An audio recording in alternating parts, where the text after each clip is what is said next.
प्रवरारूढ़ा चण्डकोपासैर्युता प्रसादं तनुते मह्यं चंद्रघंटेतु विश्रुता। माता दुर्गा की तीसरी शक्ति का नाम है चंद्रघंटा। नवरात्रि उपासना के तीसरे दिन इन्हीं माता चंद्रघंटा के विग्रह का पूजन आराधना करने का विधान है। इनका यह स्वरूप परम शांतिदायक है, परम कल्याणकारी है।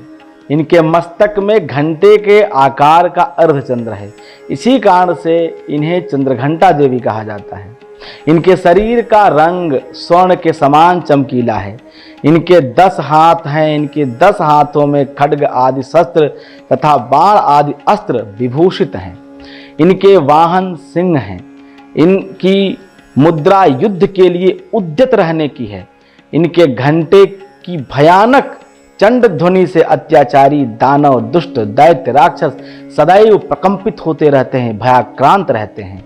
नवरात्र की दुर्गा पूजन की उपासना में तीसरे दिन की पूजा अत्यंत महत्वपूर्ण होती है।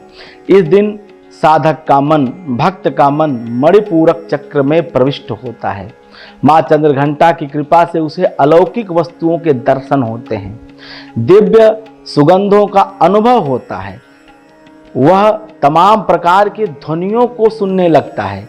यह क्षण साधक के लिए अत्यंत सावधान रहने का हो जाता है। माँ चंद्रघंटा की कृपा से भक्त के समस्त पाप और बाधाएं विनिष्ट हो जाती हैं, घंटे के ध्वनि से नष्ट हो जाती हैं।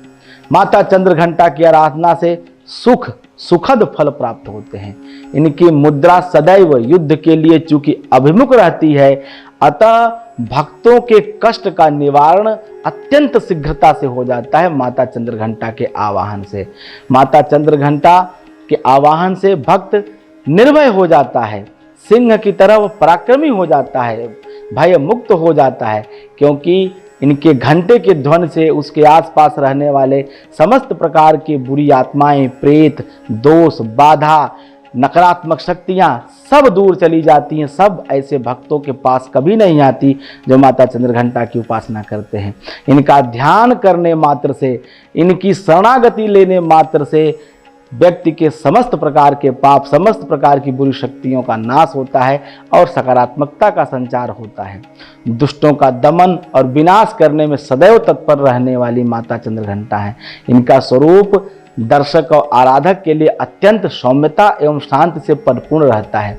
इनकी आराधना से प्राप्त होने वाले एक बहुत बड़ा सद्गुण यह भी है कि साधकों में वीरता, निर्भयता आ जाती है, लेकिन यह वीरता, निर्भयता के साथ सौम्यता भी रहती है, विनम्रता भी रहती है। माता चंद्रघंटा का उपासक हमेशा विनम्र रहेगा। शक्ति तो होगी लेकिन विनम्रता के साथ। उसके मुख, नेत्र तथा संपूर्ण काया से, पूरे हाव भाव से, कांति से आप देखेंगे तो सकारात्मकता और विनम्रता को आपको एहसास होगा।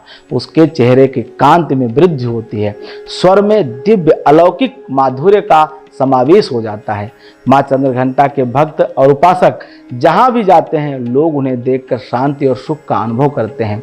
ऐसे साधकों के शरीर से दिव्य प्रकाश युक्त परमाणुओं का अदृश्य विकिरण होता रहता है। यह दिव्य क्रिया साधारण चक्षुओं से दिखलाई नहीं देती है, किंतु साधक और उसके संपर्क में आने वाले लोग इस बात का अनुभव आसानी से कर लेते हैं। हमें चाहिए कि अपने मन, वचन, कर्म एवं काया को विहित विधि विधान के अनुसार पूर्णतः परिशुद्ध एवं पवित्र करके माता चंद्रघंटा के शरणागत होकर के सहज और परम पद के अधिकारी बनने के लिए उनका ध्यान, उनका पूजन करना चाहिए। हमें निरंतर उनके पवित्र विग्रहों का ध्यान में रखते हुए पूजन करना चाहिए और ऐसी प्रेरणा मन में बनाए रखनी चाहिए कि आप उनके श्री चरणों में आपका ध्यान लगा रहे, कभी उनके श्री चरणों से आपका ध्यान विमुख न हो। उनका ध्यान हमारे इहलोक और परलोक दोनों के लिए परम कल्याणकारी और सद्गति देने वाला होता है।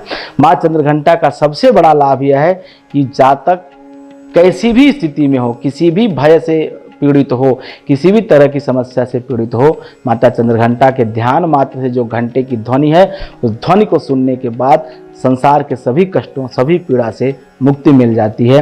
नवरात्र के तीसरे दिन माता चंद्रघंटा की पूजा आराधना करें। जय मां विंध्यवासिनी।